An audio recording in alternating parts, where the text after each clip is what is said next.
Je pense que cette place, elle est très importante. L'adulte, alors il y a plusieurs adultes, il y a évidemment les parents, le fait que les parents s'intéressent et eux-mêmes pratiquent les arts, que ce soit la musique, la danse, la peinture, toute forme d'art, va faire que l'enfant, par imitation, par curiosité, va s'y intéresser aussi. La place de l'adulte, pour moi, elle est fondamentale parce que c'est celui qui permet en fait de stimuler en fait l'enfant, de lui permettre d'aller plus haut, d'aller découvrir des nouvelles limites et finalement d'enrichir son parcours et son éveil. Et on dit la place de l'adulte, mais en fait on pourrait réfléchir aux adultes au pluriel qui interviennent, parce qu'il n'y en a pas qu'un, fort heureusement en fait.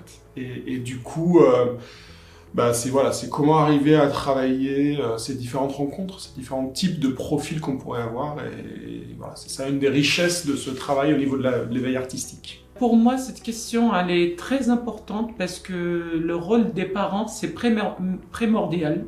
On est bien souvent avec notre enfant et du coup, notre enfant, il nous sollicite, on doit interagir avec lui et c'est par ce biais-là qu'il peut... on peut l'ouvrir à l'éveil artistique de différentes manières. Hein. Soit on peut mettre de la musique. Moi, je parle de mes expériences perso. Je mets la musique, je danse, j'adore ça. Donc, je danse avec mon enfant. On voit tout de suite son attention qui est posée sur nous. Et on voit même le sourire sur son visage. Donc, je pense que ça, c'est le rôle des parents. Il est vraiment très, très important dans l'éveil artistique. Le rôle de l'environnement familial, pour moi en tant que parent, c'est un rôle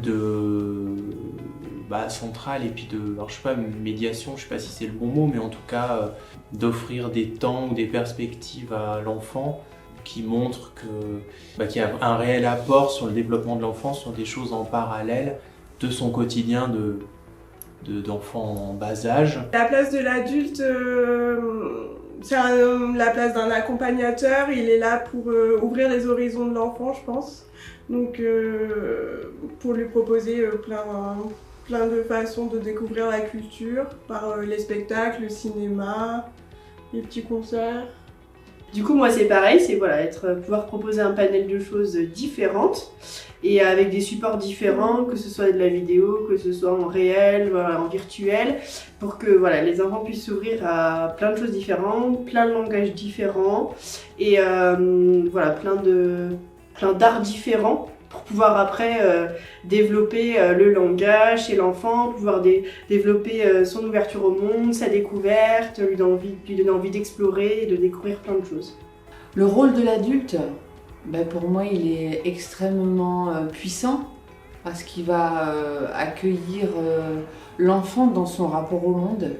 Et donc la place de l'adulte dans l'éveil artistique et culturel, c'est fondamental parce qu'il lui prend la main d'une certaine façon pour lui faire découvrir le monde, sachant que le tout petit, il a déjà sa perception du monde, mais en même temps, si l'adulte n'est pas là pour peut-être le stimuler sur certaines œuvres, sur certaines musiques, sur certains tableaux, sur certaines formes d'art, d'expression artistique. Du coup, pour moi, l'importance et le rôle de l'adulte dans la découverte de l'éveil culturel pour l'enfant, il a vraiment un rôle... en fait, les enfants vont être dans un mimétisme, donc du coup dans l'imitation, et le fait que le parent danse, joue avec n'importe quoi, tape sur le sol, faire des rythmes différents, l'enfant va être dans un mimétisme et il va y avoir vraiment une interaction sociale entre l'enfant et son parent, ce qui fait que du coup il y a vraiment un lien et une présence de l'adulte avec son enfant qui va développer ce lien social avec son enfant. Le plus important, c'est de permettre à un enfant d'être actif en fait, de ne pas être juste spectateur. Justement, par exemple, si on a tendance à mettre un enfant devant un écran assez tôt, ce qui avait été dit ce matin, c'était que le mal n'est pas de mettre un enfant devant un écran, mais c'est de le laisser seul devant un écran sans qu'il y ait de l'interaction. Si on discute de l'enfant, qu'on lui permet aussi d'être actif devant l'écran, ça peut être bénéfique. Ça permet à l'enfant d'apprendre encore très très jeune. Voilà, c'est ça qu'il faut faire.